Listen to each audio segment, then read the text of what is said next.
Welcome to Trails, Tales and Fails, the podcast where we dive deep into the world of ultra running, sharing stories from the toughest races, the most inspiring moments, and of course, the unexpected surprises from the trail. Today's guest is nothing short of extraordinary, and I really do mean that. Joining us is the incredible Laura Watts, an ultra endurance athlete who's proven time and again that she's built for the extremes. Not only has she completed the brutal Badwater 135 three times and is heading back for a fourth, but she's also the winner of the Leeds Liverpool Canal Race, which was 135 miles, the Kennet and Avon Canal Race, which was 145 miles, and the Centurion Winter Downs 100 most recently. She is also a Spartathlon finisher and the remarkable athlete behind the challenge of running 52 marathons in 52 weeks. Whether it's the scorching heat of Death Valley or the freezing, muddy trails of the UK, Laura has quite literally conquered it all. In today's episode, we'll talk to you about how she survives races like Badwater, what it takes to finish the punishing Winter Downs 100, and the sheer determination behind running a marathon every week for a full year. We hope you enjoyed this episode. If you like the pod, please do share it on socials as this will help it reach the wider running community, and please give us a review or leave a comment. So, grab your hydration packs, lace up your trail shoes, and let's dive into the world of ultra endurance with Laura Watts.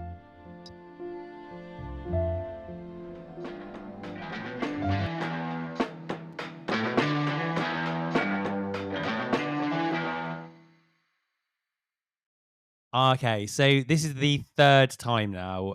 So I'm not even going to say hello to Rob and Sarah because to get to this point, it's been a bit of a stress. I'll go on then. Rob, Sarah, how are we doing? Oh, fine, thank you. How are you? I'm good. What I was going to ask is obviously I've now got a custard cream and you've taken the pack off me. Is it inappropriate to dip it in Sarah's tea? You better get some context facts. Go on. Can I have the... So before recording this, Sarah, for some wise reason, decided to open a whole packet of custard creams. She's like, Russell, like crisp packets. And so I've taken it away from Rob because he was deliberately putting it in the microphone to wind me up. So, and he'll be... Yeah, and he'll be totally unapologetic about it. But you've got any setup with the microphones to share. It's very exciting. Yes, I do have a new setup. We're now up from one mic to two mics, and then hopefully by next week we're going to be up to three mics. So things are happening. Anyway, and it means Rob joins us live. That's very exciting. I'm always live, just not from here. It's all from your van. Yeah, it's always exciting to have Rob live.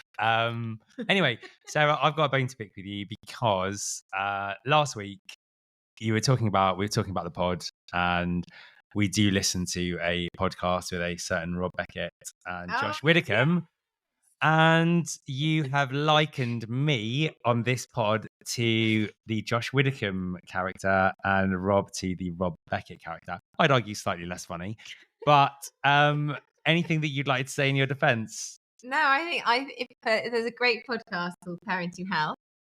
Listen to it; it's very funny. Other podcasts are available.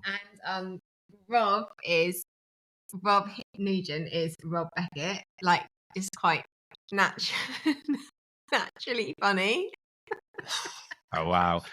Ladies and gentlemen, this will be the last time that you hear Sarah on the podcast. And Josh Widdicombe is also very funny, but is the butt of most of Rob Beckett's jokes. And I just feel like between the two of you, that's how it is. Have you listened to the podcast, Rob? Yeah, I didn't think it was that good. I mean, if I'm being honest, I do think that Rob is actually the butt of quite a few of my little jokes. So I think Rob gets it dished out. Anyway, this was compounded by the fact that we watched the Michael McIntyre program where they go into I say Michael McIntyre. The program. Saturday. The midnight game show on Michael McIntyre's whatever it was on Saturday night. Midnight. And so when do you guys stay up till midnight watching anything? You're not in bed by 7. That's also true. No, go on. So this really became reality when at the end of the game show, they all left, and the last thing that Josh Widdicombe did as he rolled over was he grabbed his inhaler and took a puff just before he went to sleep.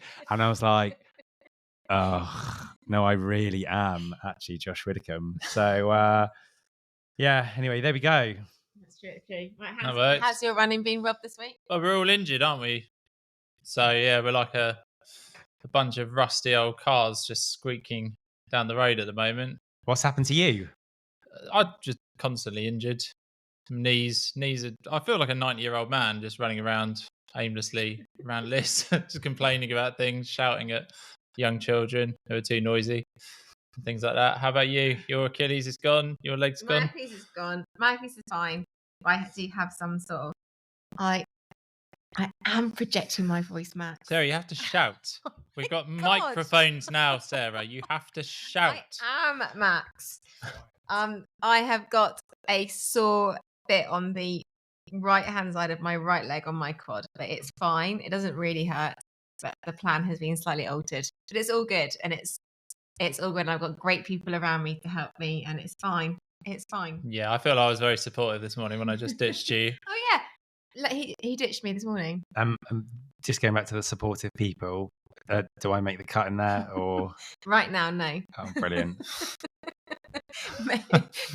maybe another time. And Max, how's your injuries? No injuries.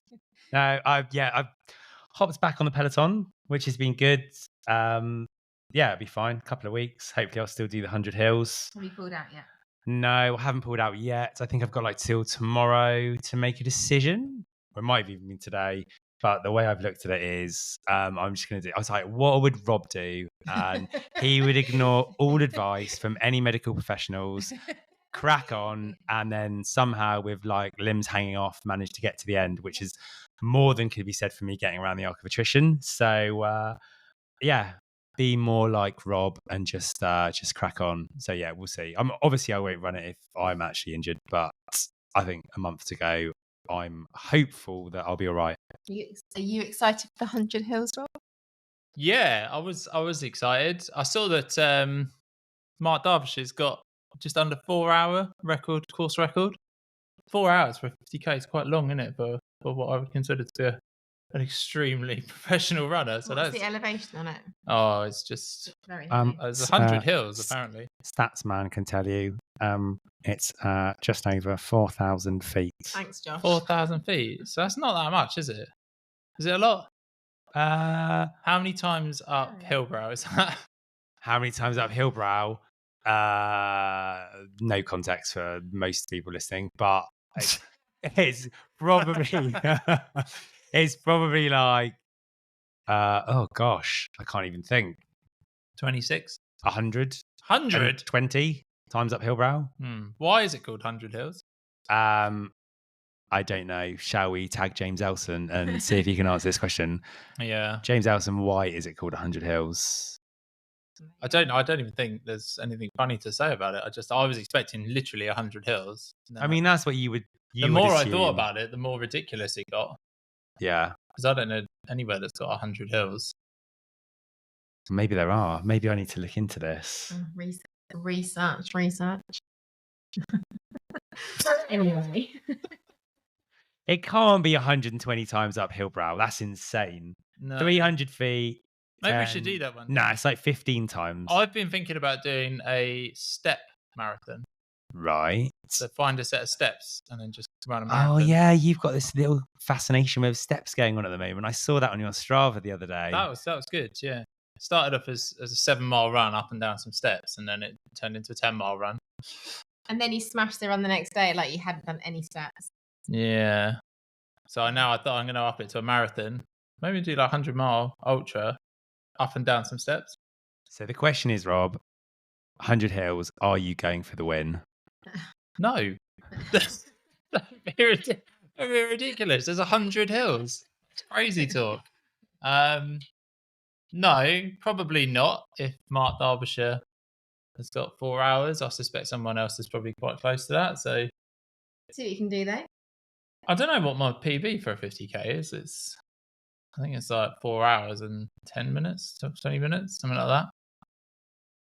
So if Mark Derbyshires 4 hours course record, then I'm probably going to be like 7 hours on my maths. So that's maybe. yeah. So probably not. What about you, Max? You going to go for the win? I'm gonna go for the finish. That's what I'm going for. Yeah. So in a nutshell, no. I just want to enjoy it. I wanted to use it as a good little base moving on to the South Downs Way 100, and I'll just be happy to get around it injury and niggle free. I'm only doing it because you told me I couldn't do the backyard ultra. You're your own person, Rob. We never said that. Scores. No, because we'll both end up at Arc of Attrition next year. You'll be in wave 1. And I swear to God, I will literally like frisbee a flan at you as you run past if we're in wave 1 and I'm in wave 2.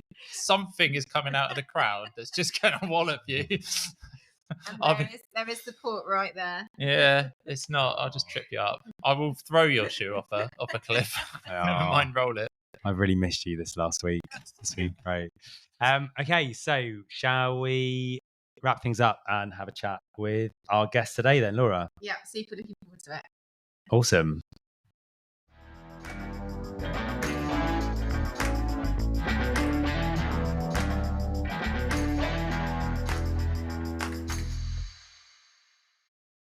Hi, Laura.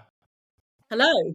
Hi. Wait. Sorry, you caught me out. Start again. You've already done the intro? We're definitely not cutting this out. This is too good. We're not cutting this out. No. All right. So it's just going to start. Hi, Laura. I don't know what I'm doing. Yeah. Welcome, Laura, to Madness. Yeah. Brilliant. Okay. Well, welcome to the pod, Laura. Yeah, we'll start off with some icebreaker questions. We do these every episode to break the ice. So yeah, we normally do celebrity pacer. So first one is if you could have any celebrity pacer in a race, who would it be and why? Yeah. So, oh wow. So this has given me a lot of thought, this question. I've really been pondering it. And first of all, I thought Dean Karnazes, he is like a celebrity runner. He's the kind of my first inspiration from running when I read his book, The Ultra Marathon Man. And but things I've already run with him at Badwater 2022. He was crewing another runner, a Greek lady called Jo. So I kind of can't really have him. Then I thought about Euclid Kipchoge, maybe one of the greatest marathon runners ever.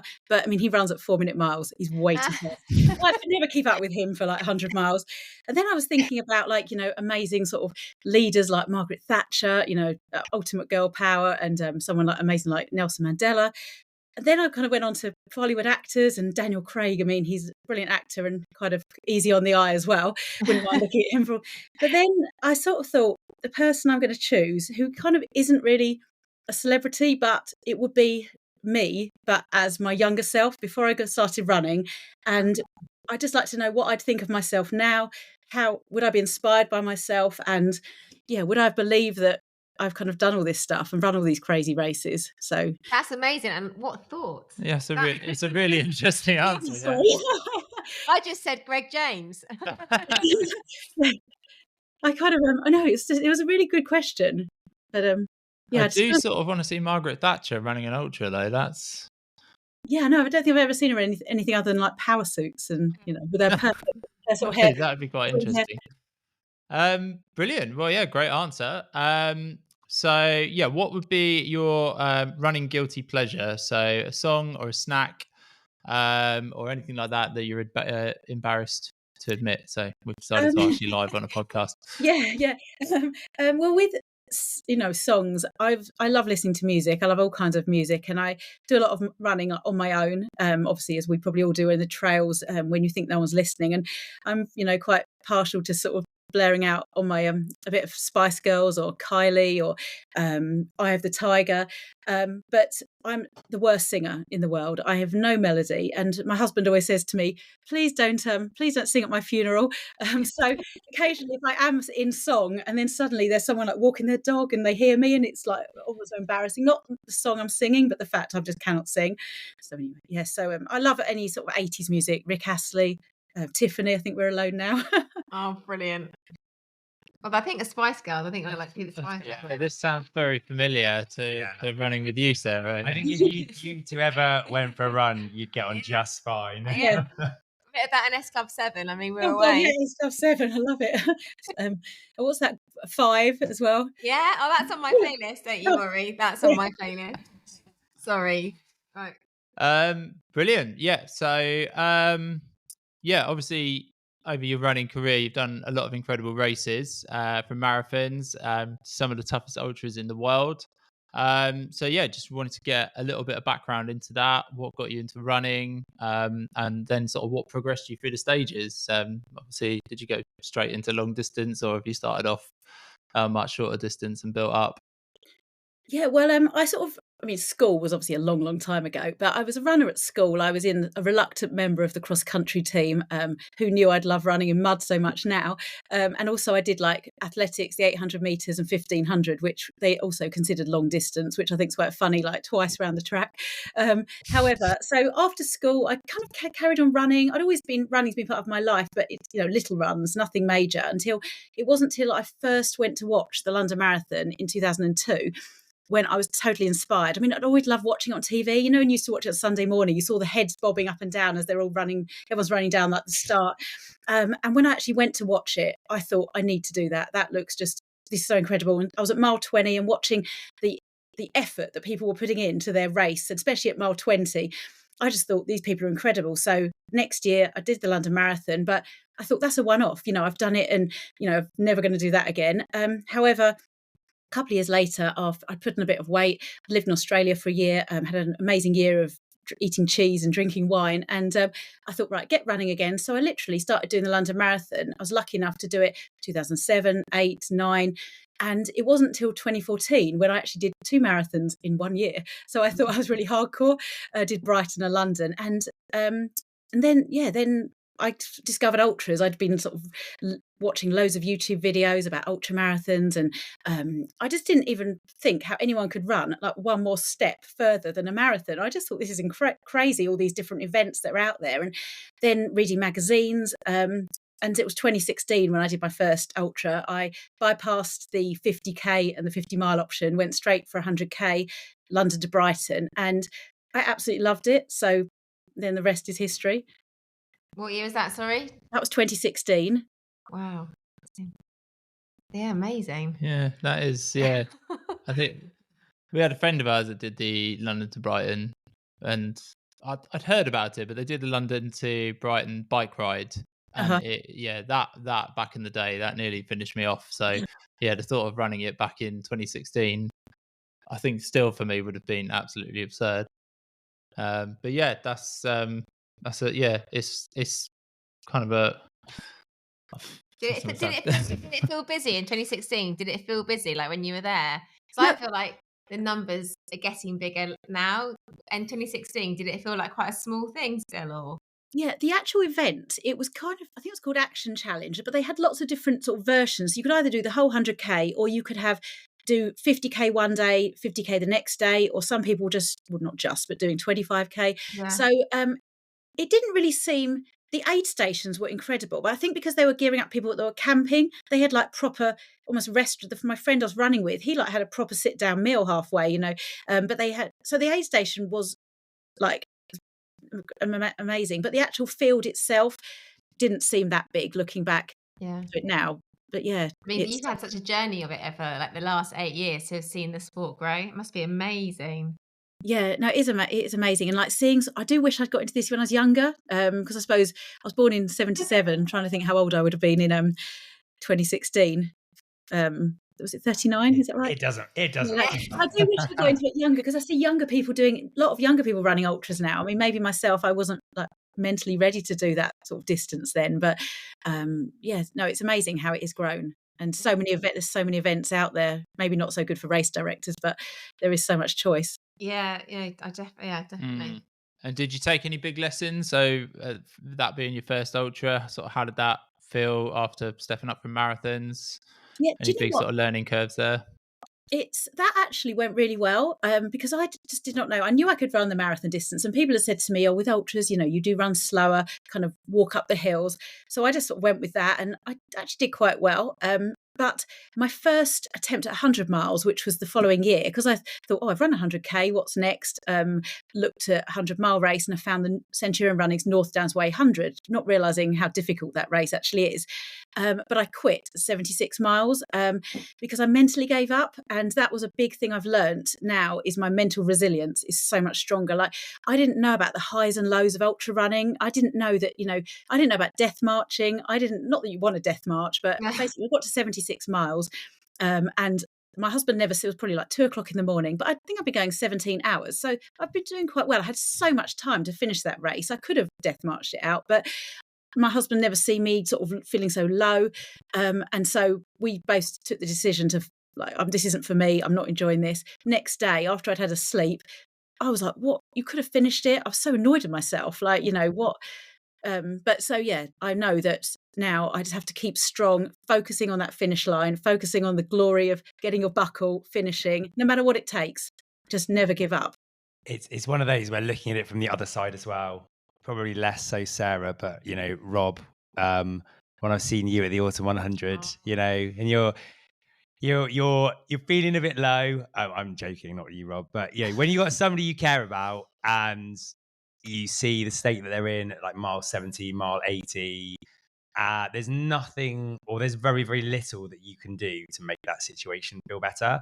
Mhm. You can reassure them, you can try and get them eating, you can try and get them drinking. But, I've had it with you a few times, Sarah, when you've had runs which haven't gone to plan.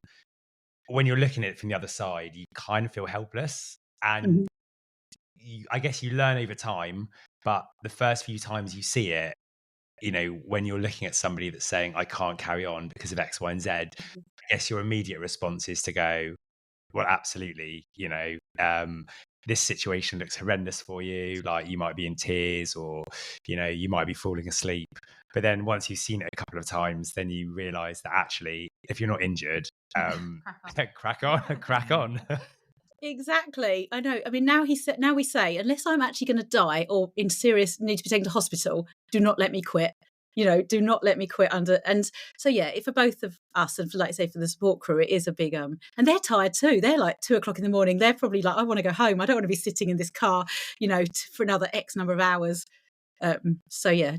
But does your husband crew you for all your big ones? Is he your crew? Yeah. I'm really, really lucky. He's incredible. Any long ultras, he does them all. So it's a big thing. I think sometimes in a way it's harder to be crew. I do agree. All the navigating you've got to do to find these really random car parks in the middle of nowhere, and I'm sure you'll never, but at times I can be occasionally moody at checkpoints.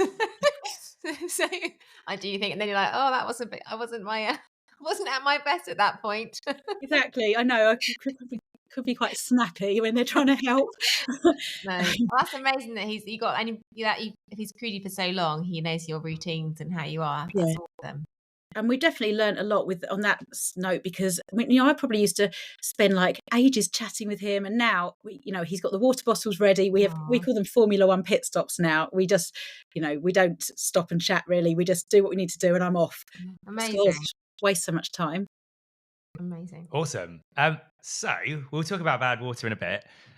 You mentioned that you've done a few Centurion races. You've obviously done loads of races, like too many to be able to list off. How or why did the Winter Downs 100 come about? Because your Instagram page is like fab. It just looks awesome. You run in so many lovely places. There's so much sun. The Winter Downs this year, from what I've heard, well, what I saw as well, because we live on the Downs, was definitely not Instagram worthy photos, was there? It was pretty foggy, very, very dark. So why and how, I guess? Yeah, I love Centurion events. I have done all of their events. And this year, basically, I was thinking about applying for Badwater next year. And so I wanted to make my Badwater application as good as it can be. And I was looking for like a fourth 100-mile plus race. And this one came about, and I thought, perfect. I didn't really think about it being a winter ultra. I just thought, it's a Centurion running event. And I live 20 minutes from the start in Amberley. I love the South Downs Way. It's my playground. So I really hadn't factored in some of the the challenges that I would have on that race. But yeah, so that's why I thought, and obviously last year I'd followed the 200-mile race, and I was in total respect of those people taking on that challenge. So yeah, that's why I signed up for it.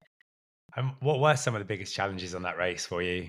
Well, it was two things. It was the darkness and the terrain. Starting with the darkness, I mean, the race actually started at midday, which for me is perfect because with my job, I'm quite often jet lagged, so I don't really get up that early. So it meant I could get up, have breakfast, and I'd actually slept quite well before the race, which normally on ultras, if you've got to start at 6 a.m., you have a terrible sleep the night before. So anyway, the first day there was 4 hours of daylight, and as you said, it was very horrible grey weather. So by the time it got to 8 o'clock at night, I felt like it was about 2 o'clock in the morning. So that night just went on forever. I think it was like 14 hours of darkness. And then combined with, I think we'd had a named storm like the week before. So the terrain, obviously boggy, muddy, tractor ruts, and there was no course markings. So the South Downs Way bit was fine because I know that really well, the first 40 miles. But then the St Swithun's Way, you're literally just running through farmers' fields. And I had my Garmin on, following the GPX file, but you don't know where like the gate at the other side of the field is going to be. You're literally blindly sort of going across these fields and stuff. So that was tough with the terrain. It was so slippery, and I'm rubbish running on the mud. New challenge. Yeah, it sounds. And did you say there's no course markings? No, they didn't mark the course. So we had the GPX file, but no course markings at all. So you literally were. Yeah, I don't know how you'd have done it without a watch. Oh, I know, Rob, you like to use your phone. That's really well, I can't. Yeah, I'd be screwed because I can't get my watch to work. So unless Max is there, then I'm going to end up just going off the end of the North Downs Way and all the way down to Kent. So yeah, I mean, I did have to keep getting my phone out because annoyingly, I don't know if the GPX file was corrupt or it was my watch, but about 5 times my watch literally just turned itself off. When you're like, oh my God, like I'm in the middle of, because there was only 100 runners, and that amount of people spread out is, there was no one really in front of me. So it's not like you can sort of rely on a head torch or anything. And I was like, oh my God, like what's happened with my watch? So it luckily would switch back on and it was fine, but it did it about 5 times. So that was quite stressful. That would have stressed me out. Yeah. Tap, tap. I think not having course markings just adds a whole new dimension to the concentration that you need to have, because exactly. when you course markings, you can just you've got your watch as a backup, but normally you can see like the reflective markers, and you can just be like, yeah, head for the marker, I'm going the right way. But I would imagine there's a lot of second guessing and thinking, oh, is this the right one? I don't want to go wrong here because then I have to turn back. So that's a whole new whole different kind of race, isn't it? Yeah, crossed off my list, Rob. Yeah, I was really keen for that, but I'm now really nervous about it. So no, it is really good. You should do it. Yeah, just recce. So you guys live near the South Downs, but just recce that the middle bit, the St Swithun's Way. That was the hardest bit.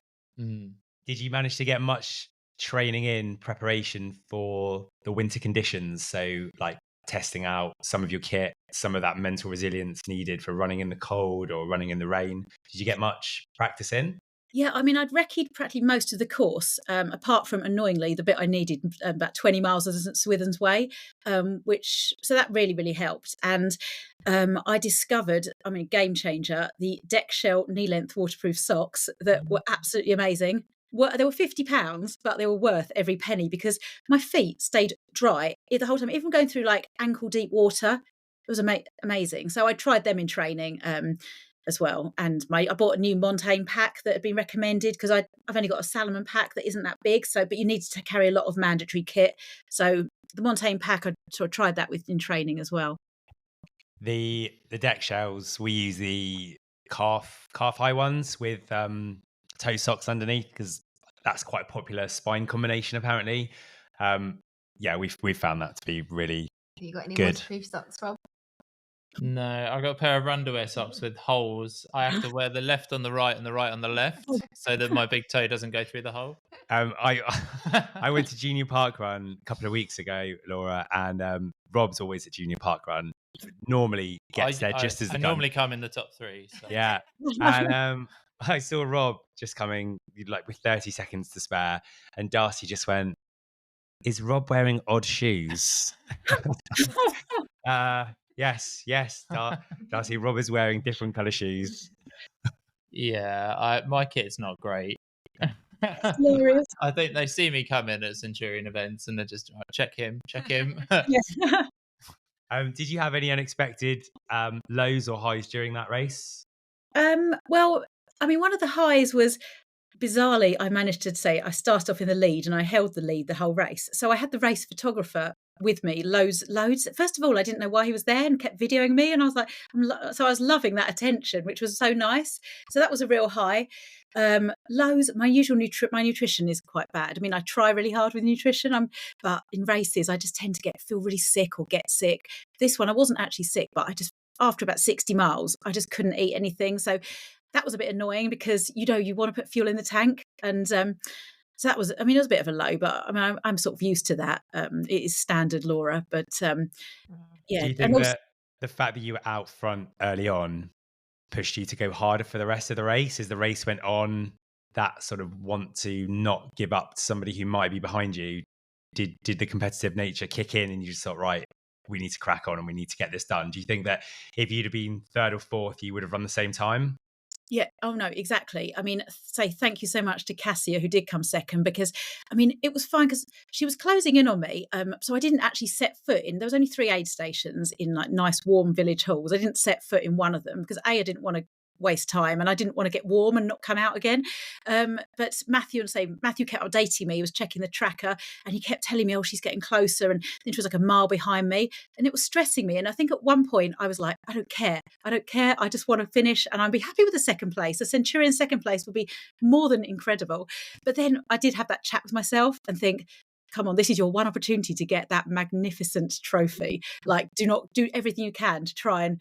So I just literally was running up all the hills and going as fast as I could, so, and then it paid off. So Well done. That is an amazing. incredible Yeah. result. Was that your first winter 100 miler? Yes. Oh, so that's, that makes it even more impressive. So yeah, great job.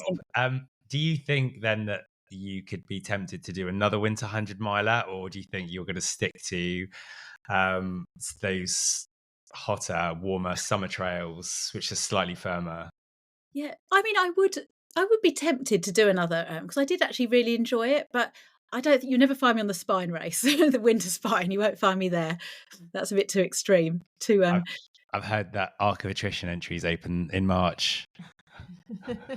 I'll come down and hold your hand, mate. We'll get it done. Don't worry. Congrats to Sarah for second place in the Arc. That's amazing. Oh, thank you. Are you tempted on that? With that? I was actually meant to do it in 2019, and then I thought 2020 got cancelled during COVID, and then I sort of got a bit scared and never bothered to apply again. I mean, yeah, I would like to do it, but maybe I don't know, maybe the 50 miler. Yeah, we'll start with that one. If and you get a feel for it, it's pretty. Yeah, I would. It's a pretty epic location in itself. So yeah, right. Is it me? I'm in. Is it me? I'm ready. Okay, so we're going to move on to some tales of running. 52 marathons in 52 weeks. That is incredible. Amazing. So what made you decide to run a marathon every week for a whole year? Okay, so thank you so much. But this was actually almost a bit of an accidental thing. I just have so what happened was it was August 2020, so we sort of had COVID lockdown, and I was on my quest for 100 marathons, and I did my 60th marathon, which was the Vanguard Way Marathon, which I totally recommend, and very hilly. I did enjoy that on the North Downs Way, and then at the end of August that year, I did 12 marathons in 12 days. So I was sort of and I was really trying to get to 100 marathons. And so when I did get to 100 marathons, which I was doing like 1 marathon a week or sometimes 2, depending what was going on. I got to May, my 100th marathon, and the race director said to me, you're on course for 52 marathons in 52 weeks, because the company have like different challenges. They have, say, 12 marathons in 12 months.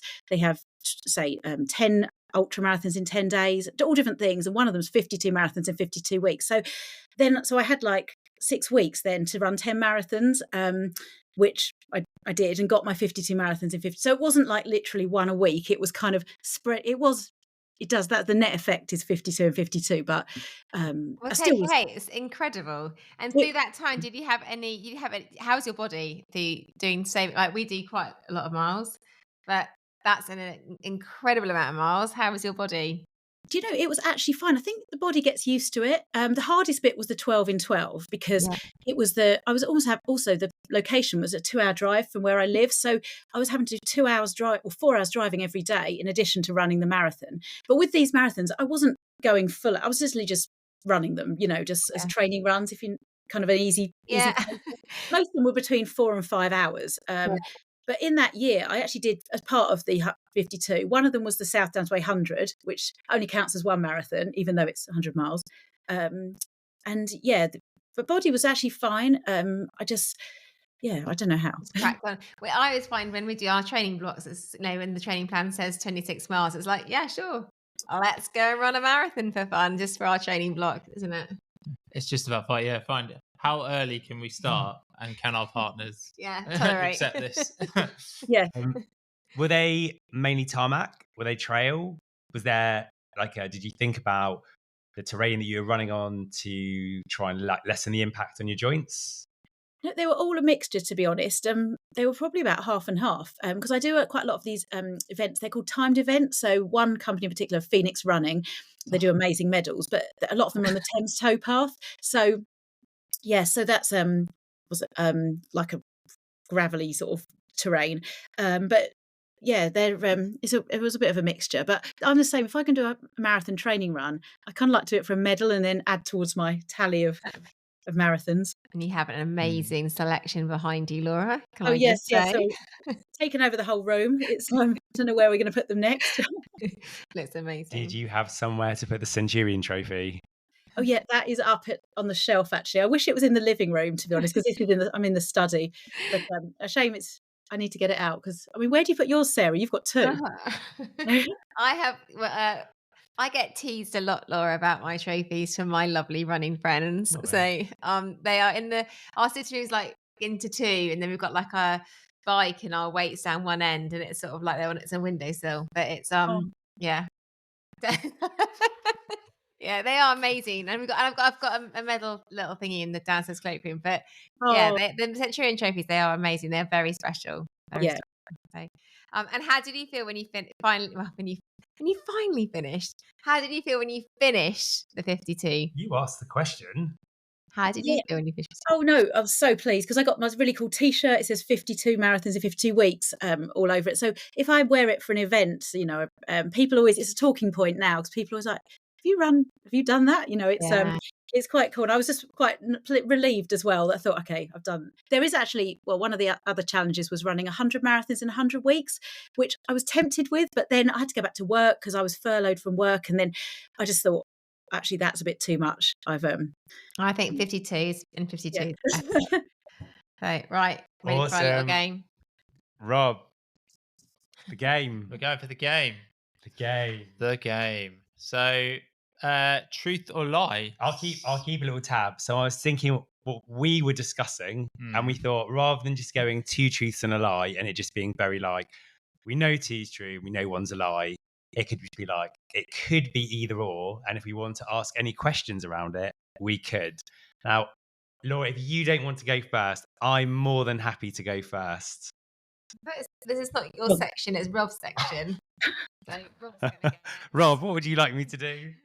I was fine. Well, okay, yeah, fair enough. Max, you can go first, and then we'll just ask you questions. I already know it's going to be true, so. Okay, right.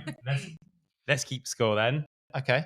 Here's my pen. Not that we're competitive, Laura. I don't. Okay. Do you want my statement? Can we have the true one first? I'm just giving you one statement. Okay. It could be true or it could be a lie. It'll be true. Okay. Well, I said that I put it into ChatGPT to get a statement, and then Sarah was like, "Oh, so it's a lie."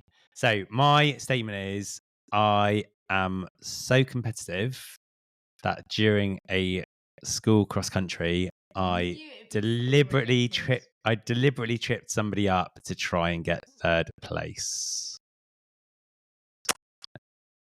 Any questions? Feel free. It's a lie. You tripped somebody up to get third place.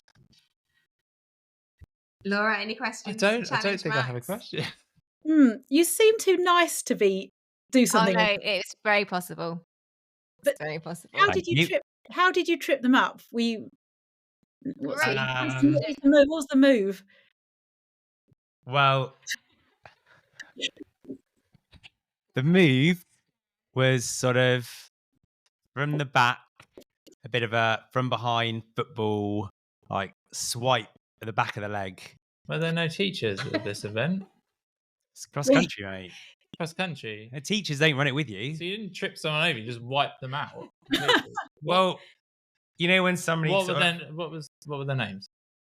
I'm probably not going to share names.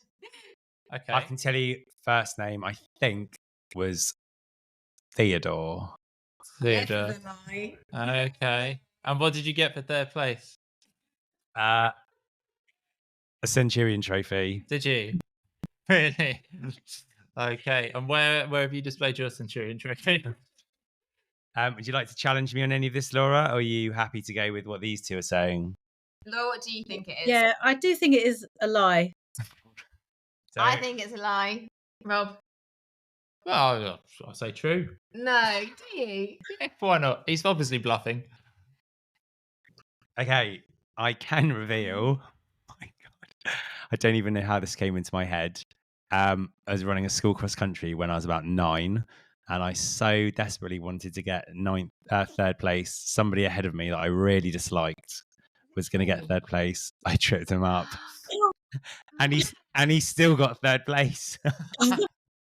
So 1 point to Rob, Oh, and I am very ashamed. yeah. Okay, Rob, did you? Yeah, okay. So full disclosure, Kate knows all about this. So I went on a plenty of fish date when I was single, and I met somebody who was quite athletic and into running up in Guildford, and didn't get a second date out of it because she said I wasn't athletic enough. She said I wouldn't be able to keep up, didn't run enough, and didn't think I'd fit into her lifestyle. So that was that. Oh. Oh, Laura, question. Come on, you're good at this. Sorry, I'm just thinking. Laura and I both feel sad that this could be the case. Where did you go on the date? The date, it was in Giraffe in Guildford. You didn't say to her, oh, should we go for a run so I can prove how fast I am? Have you ever heard of the G3 events in Guildford? No. And Newlands Corner. I was going to suggest the second date was the January 10K there, but she said that she didn't think I'd be able to finish the 10K. All right, I think I got my answer. What are you going with? True. You're going with true. Laura, what are you going with? Yeah, I was actually going to say true as well. Just because at the beginning you said Kate knows about this, I'm going to go with true unless that was a bluff. Yeah. I'm going to go that true. That was also, yeah. Go It on. is a lie. Oh, no. Get another point. Oh my gosh, Rob's 2-0 up. Okay. I just made it up on the drive over. Okay. Next, please. Laura, you happy to go next, Laura? Oh yeah. Mine's not running related. Well, I've been driving. I've been diving with great white sharks. Okay. Why? Okay. Are we talking about cage diving? Yes. Cage diving. Okay. Where? Cape Town. When? I reckon 2002. 2. So I have also seen great white sharks in South Africa. So this is all very possible. So far we know that sharks exist in South Africa. And it's possible to In get 2002. to see them. But has Laura done? Well, I think Laura seems quite adventurous. Oh yeah, did you do it on your own or with anybody? I did it with some of the crew when I was on a trip. That's quite an easy answer, isn't it? There. The crew. Yeah. What kind of crew? Oh yes, my cabin crew colleagues. Not Okay, race crew? I'm going. Any other questions? Well, you seem like, well, you don't seem, you are clearly a very adventurous person, because to do what we do, you have to be super adventurous. I'm going to go with true. True. I mean, I'm winging my way through this. I'll say false. Oh yes, it's true. Okay. Well, that was too easy.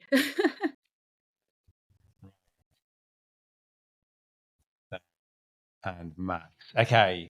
Did you manage to think of one? Mm-hmm. Oh, gosh.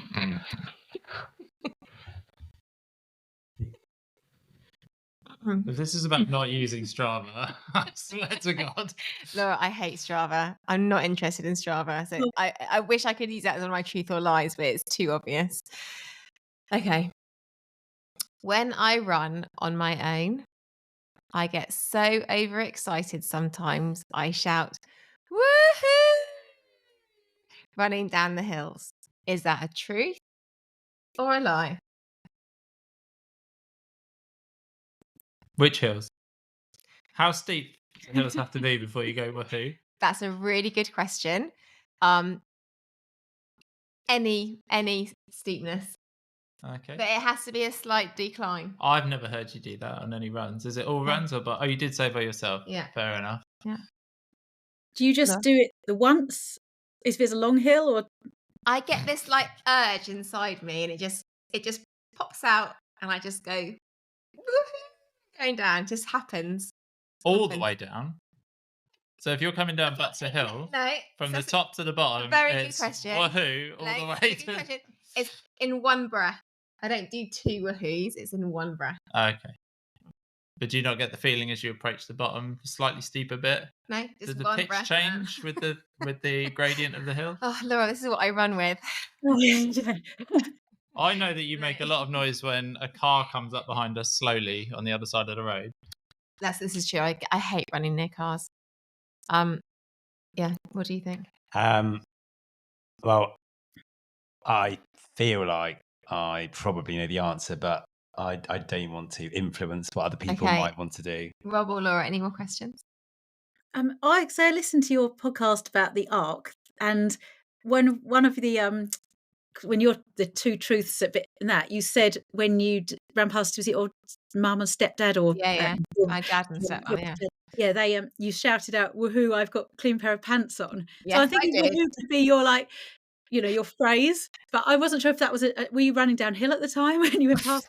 I actually was. Oh, I actually was. Okay, so we've got proof. So it can never happen uphill. Oh no. Okay, I've got my answer locked in. Oh, right, Rob. I will go. You woohoo most things, so I'll go with true. Laura. Yeah, I'm thinking just because of the pants comment, true, but I'm probably wrong. And I'm most definitely going true. That was such a good one as well. You all got it right. Yes, it's true. Oh, it's I love true. that. We don't need a tiebreaker. I was going to tell you about the time I ran track in school, and I made a deal with the person that always came first in the inside lane that I'd let him come first if he makes sure I come second. Is that true or not? That's true. No. Right. Okay. Well, Rob, congratulations. Thanks, guys. That's 2 weeks on the bounce. Can I have one of your centurion trophies? No. Oh, okay. All right. It's me. It's you. So this is my section because this is my dream race. Are you ready? Mm-hmm. So we're going to talk about Badwater, and it's often called the toughest foot race in the world. What drew you to this race in the first place? Oh my god. Well, when I first heard about Badwater, first of all, I just couldn't believe that this was a race. I watched there was a documentary in the year 2000 called Running on the Sun, and it was all the people wearing all white with their support crews spraying them down with water, and I just thought, that is just insane. Never in my wildest dreams did I ever think I would be on the start line of that race. But I basically became a bit obsessed with it, and I was, reading books, articles, any documentaries I could find. And when I started running like 100-mile races, and I started actually looking at the entry qualifications for the race, and then I realised that I could actually, I'd done enough to kind of put an application in, but again, never thought I would get chosen for it. But me and Matthew had been to the gym, and I remember Chris, the race director, does like a Facebook Live when he invites all the runners. And so I said, "Oh, let's put this on," and then my name got read out, and Matthew was like, "You're not doing that," and I was like, "Yes, I am." And so that was it. I just was like, couldn't believe that such an extreme event existed, and I just by it. kind of thought, I really want to have a go at that. That looks amazing. Well, amazing enough for you to do it so many times. So on this sort of scale of race, how do you prepare for an event like Badwater? Like, what's your training program? Basically, the fact to get into Badwater, you've obviously it's an invitational race, so you put in your application, and the race director will choose like the people that he thinks they've got the most chance of finishing the race. So the fact is, when you've got chosen, you've prove that you can run, say, 100-mile, the long distances, tough long distance races. So for the actual training, heat training is essential. A month before, you've got to do the heat training. That is a major part of it. And I've also used a 100-mile race in the Florida Keys as a training run for Badwater. It's called the Keys 100. I've done that twice. It's in May, and it's the perfect time. It's 100 miles. It's hot. I mean, it's humid, whereas Badwater's dry heat. But I use that. But so those two things are crucial. The Keys 100, obviously not everyone can go out there to have a second running holiday, if you know what I mean. But yeah, I think when you've been accepted, you've proved that you've got that 100-mile training in you. And so, yeah, and also choosing your crew, that's a major part. Well, that leads me on to the next question. So the crew is a huge part of the Badwater. I think Susie Chan did a documentary much about her crew and her journey with it. So how do you prepare? Is it just your husband that comes out and crews you? Like, how do you prepare the crew for such an epic run? Between 2 and 4 people as a crew, and have to. You have to. It's part of the rules. Minimum of 2, maximum 4. We've worked out 3 is the best, because you've got to have, if you've got 4 people in the support car for up to say 48 hours is the time limit. That is a long time for 4 people to be in a car. There's not enough space for them to especially if you want to have one of them needs to have a sleep at certain times, because it starts at night. So you basically go through the first night, everyone's fine, they're all happy, excited. Then the next day, and then it's that second night when everyone's really sleep deprived. So basically with your crew, your crew is so important. Basically, the crew can't win the race for you, but it can lose it. We've heard stories about crews been arguing, which is ridiculous, because you think the crew are there for the runner. These people are really selfless, and they are giving up their time for the runner. So you need to have a mixture in your crew. You need to have, obviously, people that can drive in America. You need a runner, at least a runner. The crew need to heat train. And it's advantageous if you've got someone who maybe has got some physio skills or that kind of thing, and people that are going to get on with each other, team players, because that's quite a criteria. It's quite a list. It does sound quite a lot. Whereas, so last year, I had Matthew was my crew. They call it the crew chief. So Matthew's in charge. He did most of the driving. Then my friend James, he did a lot of the pacing with me, because you can have a pacer from mile 42, but the pacer has to be behind you, which is slightly strange. But you need that pacer, especially in the hottest section of the race, which is mile 58 to the which is a descent into the Panamint Valley, which we call it the Valley of Death. That is the hottest part of the course. You need someone literally spraying you with water the whole time. So that crew member is carrying a big water spray as well, that they've got to keep themselves cool as well, because they're also running through this 50-degree hot section and up the other side, which is called Father Crowley. So that's a 13-mile climb where you're literally boiled alive. And then a third crew member, my friend, she's a nurse, and she's run quite a few marathons, and she was really good for keeping the van tidy, and because obviously the van as well, that's got to be kept tidy, otherwise carnage can ensue quite quickly, because you've got your cool boxes with ice and your food and water, all that kind of stuff. So Wow. Do you mind if I ask a question? I know it's not. I know it's not on the list. So I listened to a podcast where James Elson was doing his race reviews, and he did it on Badwater. And I think I'm correct in saying that he'd done it once previously, and it didn't all go to plan. I think he said that he lost his luggage at the airport. Are you aware of this? yes, I listened to that one. Yeah, And he basically went to one of the massive shops and got all of his kit for Badwater, which didn't go very well. But then it made me think, how do you supply crew with everything that they need for a race like Badwater? Because, it's like X amount of ice or cold water, which needs to go in eskies, and you've got like water sprayers potentially. And presumably you can't just put it all on a plane over to America, or is that what you do? Like, do you know what tends to be the norm for people outside of America? Do they arrive and then buy a lot of the larger items there?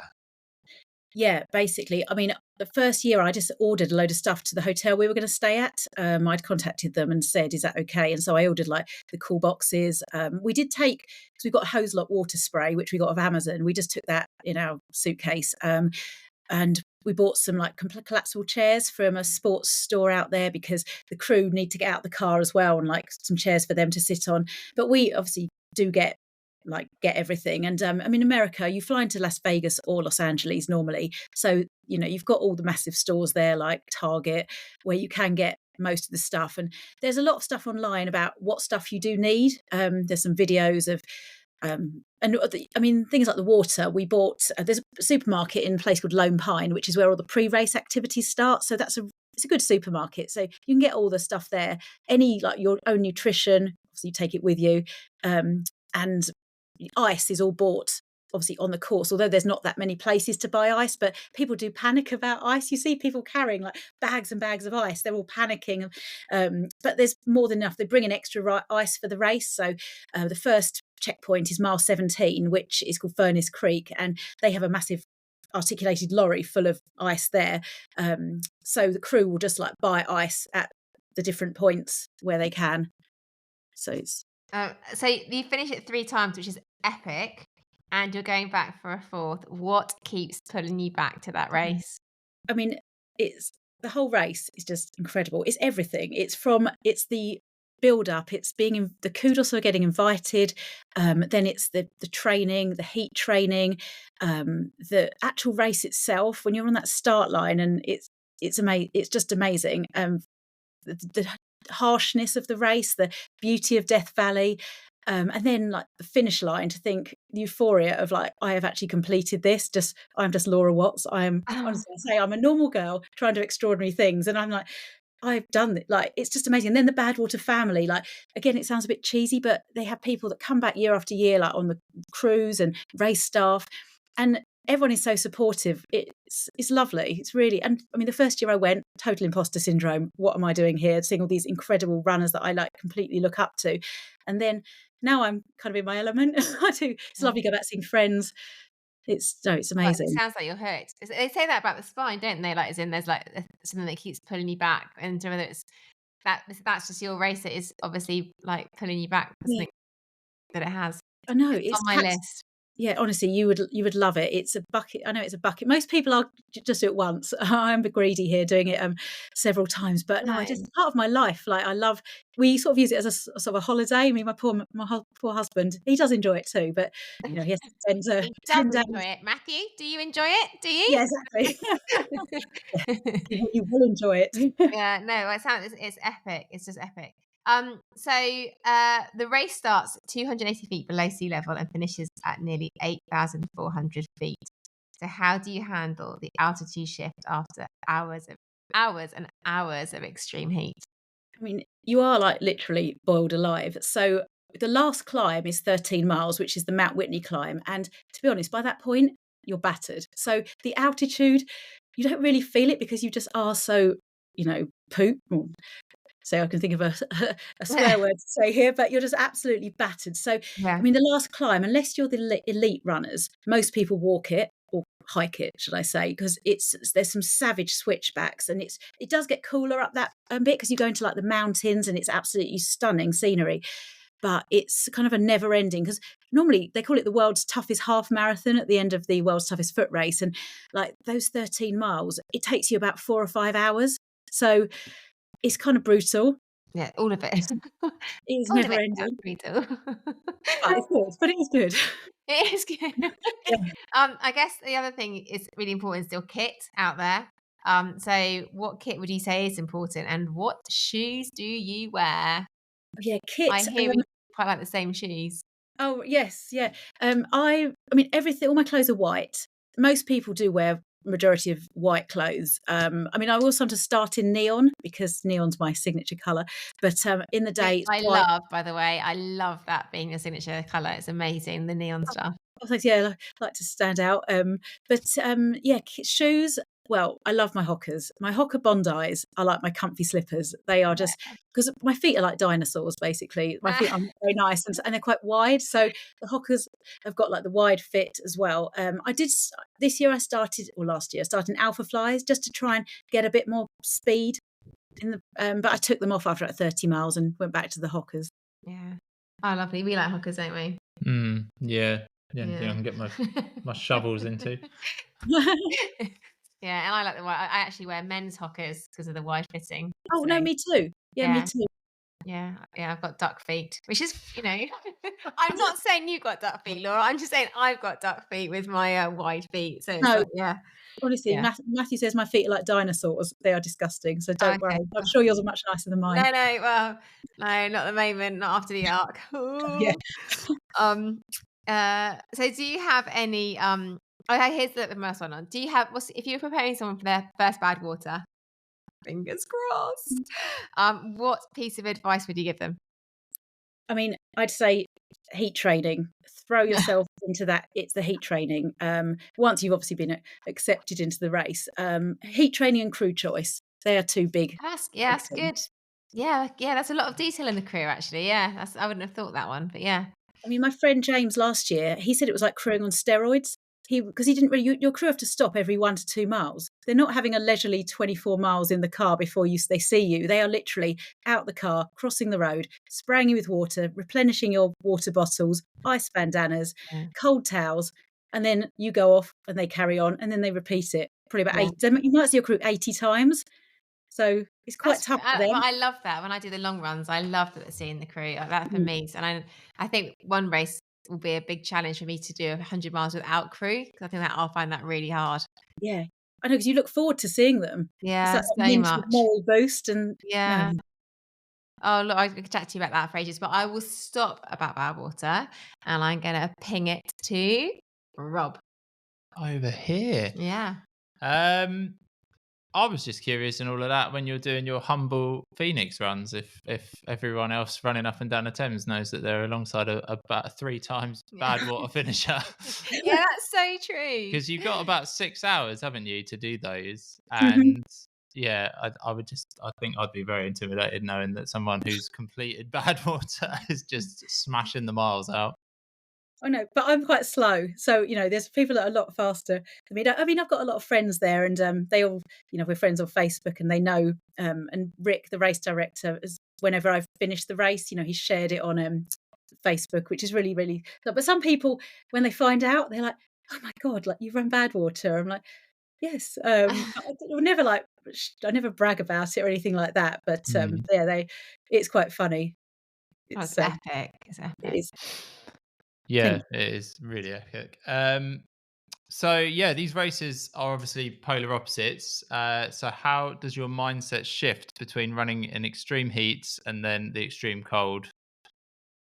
Yeah, I think with the Winter Downs 100, because we're from the UK, we're kind of used to this weather. We do get quite a lot of cold weather, so I wasn't really worried about that. I just wanted to make sure that I stayed warm. That was the thing. If I get cold hands, for example, I'm the sort of person, my hands get cold, they start stinging, they hurt. So I've discovered hot hands, hand warmers, like £1 from Amazon, and you put them in your gloves and they stay hot for like 10 hours. I mean, game changer. My hands were warm, I was warm. So I think the thing with the Winter Downs, I was more used, I wasn't so worried about the coldness, because as long as I knew I had like 3 layers on and I stayed as warm as possible, I'd be okay. Whereas Badwater is extreme. It's kind of, there's signs up in Death Valley everywhere saying, warning, danger, walking after 10 a.m. is not recommended, but it's fine to run 135 miles. So, that way it is so much more extreme. And so I just, with everything, I go into it as prepared as I can be. So with Badwater, I knew I'd done everything in the heat training world of heat chamber at Chichester University, saunas for a month, running outside wearing multiple layers, and on my treadmill with heaters blowing at me. I'd literally done everything to give myself the best chance of finishing. Wow. That's epic.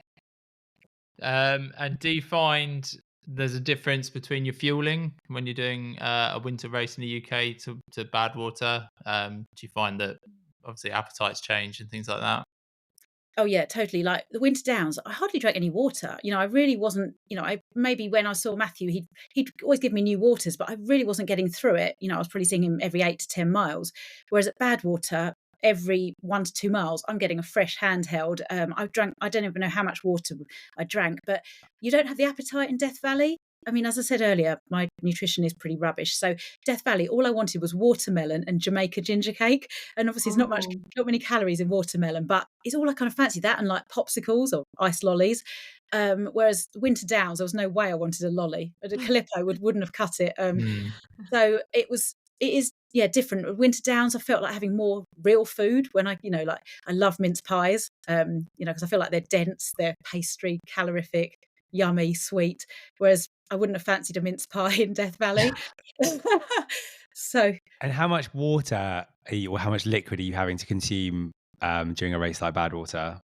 I mean, so much. I mean, I've had a sweat test and I'm like a salty sweater. And I think I from the heat chamber, I can't remember the exact amount I sweat. It's a lot. It's something like 2 litres an hour, or it's honestly bonkers. So we had like these 5-gallon bottles of water in the crew van, about 10 of them, and we got through so many. Obviously the crew were drinking it as well, but I was running out of water sometimes if I was having to wait 1.5 miles to see the hot parts, to see the crew, and I had my handheld was like 500 mils. So you're just drinking so much water. It's bonkers. I think you've probably already answered this one, but is one race physically harder than the other? But I think we all know the answer to that. Yeah, it's definitely, it's Badwater because it's the distance, 135 miles, 3 mountain ranges, the heat, and the fact it starts at night, so you're going into it sleep deprived. So I'd say Badwater. It sounds so brutal. Yeah. Right. Yeah. Should we talk about some fails? Yeah. This is a new. Have you told Laura that you've changed our name? No, I changed the name a few weeks ago. So yeah, it was sort of decided that actually to talk about fails briefly is quite relevant in what we do, because it's something which happens all the time, and like we just embrace it, right? Because that's part of it. Have you got any particular fails? Or learning. Fails or learnings, first attempts in learnings, that sort of stick out, and how did you bounce back for them? Yeah, I mean, like you said, I think every ultra I do is definitely a learning experience. I'm always like learning. I've also mentioned the first attempt 100 miles, North Downs Way 100 that I DNF'd. I've also DNF'd the Grand Union Canal Race for no real reason, apart from I just mentally gave up. I got to about 109 miles. I only had like 30 to go. But the thing was, we were running from London to Birmingham, and Matthew had to be back at work the next day, and I was going quite slowly. So I was really panicking about him having to get to work, because obviously get to Birmingham, then we've got to drive all the way back to the south coast.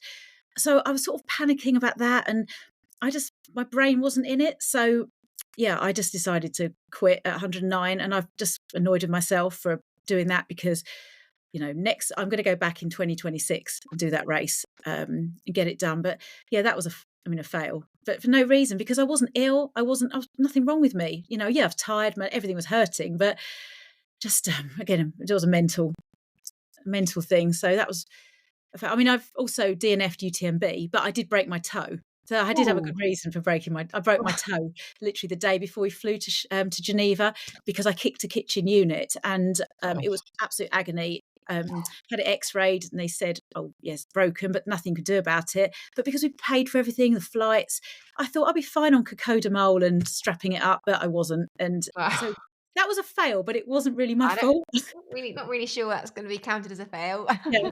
No, I don't agree. Definitely not a fail. So did you go out there and give it a go then?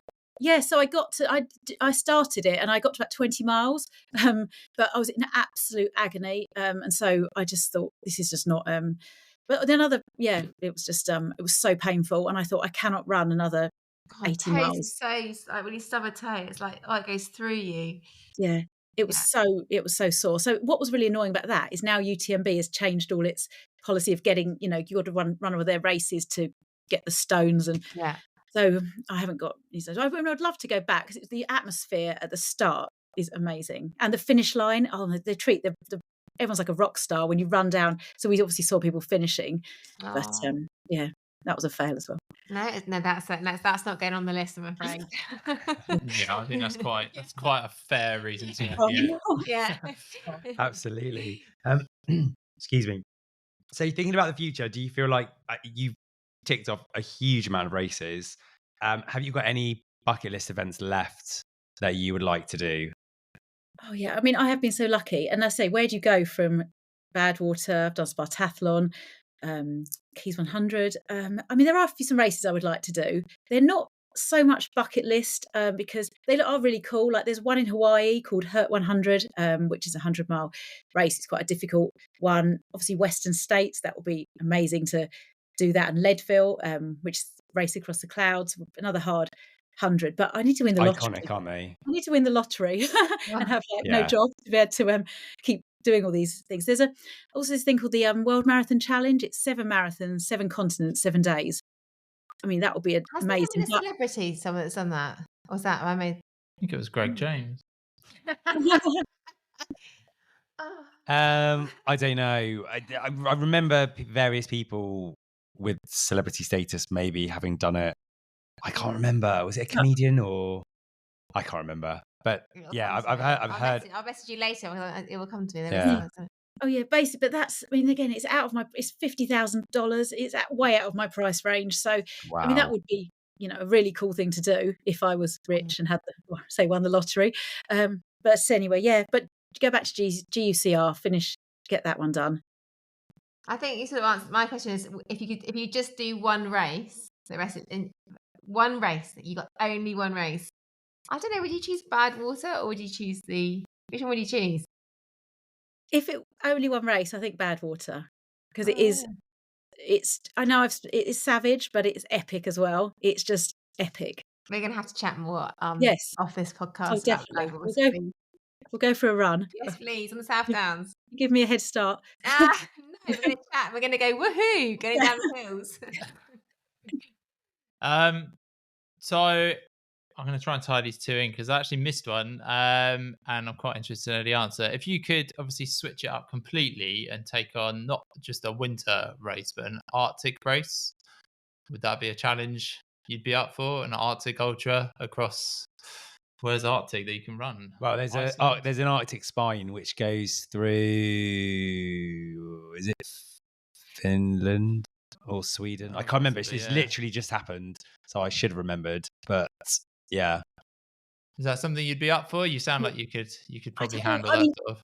There's a race in America, I think it's like Minnesota, which is in the winter, called Arrowhead 135, and it's people. You see videos of people like pulling sledges with all their stuff, but I'm really not that good in the car.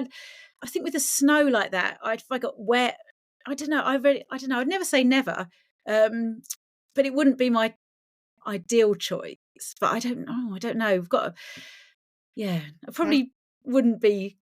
I prefer hot races. The ones I've seen as well are very low-key start lines, so there's not much atmosphere to them either. You just see people disappearing off into a snowstorm and probably never to be seen again. I was going to say, I probably end up getting lost and end up sort of dying or something. Yeah. I don't know. What I think with that is, I mean, obviously they're very, very niche, which is why I guess they've got such small fields.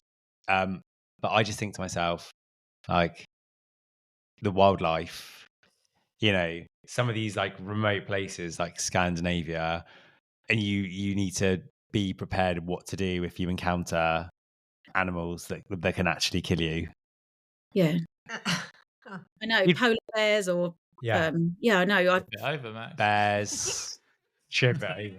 Yeah, I'm never gonna live that trip it over thing down. I it's literally not even crossed my mind for maybe 30 years. And Laura said you look too nice to do that. I know. I'm nice now. Yeah. Final question then. So if you could pick any race in the world, which one would it be? Money was no object. Any race you want, you can enter tomorrow. Well, I mean, I would love to do the World Marathon Challenge. Just because it just sounds so cool. Yeah. But it's so hard because I do love all races. Really, that's such a difficult question. I wouldn't have thought of that one, and that's to have seen so much of the world and to have done the marathons. That's pretty epic. I've got a question for you, Laura. So it's not the last question. It's not on the list. So Sarah has got a real thing about not doing a race more than once. Now I know you've obviously gone back to Badwater. You've gone back several times and you've done Keys twice. What's your general feeling towards running the same race twice? Yeah, I don't quite like it. I've done like the North Downs Way 100 twice, South Downs Way 100 twice. I kind of like it in the fact I know the course more. I'm not. I do quite like doing something. I feel familiar, like I know where to, things from check-in, and I like same people maybe. I think for me, it's more like there's so many races to do, and I'm like, if I've got that, if I'm training for something, it's sort of like I want to try something as a new thing. But I think if I was to do South Downs or North Downs Way, it'd be South Downs Way, just because it's just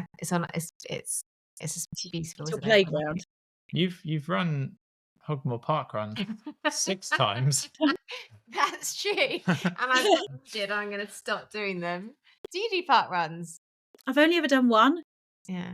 No, I've only done one, but because they're on Saturday mornings, I might be running a marathon then, but yeah, I'm trying to do more speed work now. I should go for like the speed side of things because I'm built for endurance, not speed. This is actually quite a big problem because running a marathon as part of a training block is actually really antisocial. There is no time for park runs or anything like that.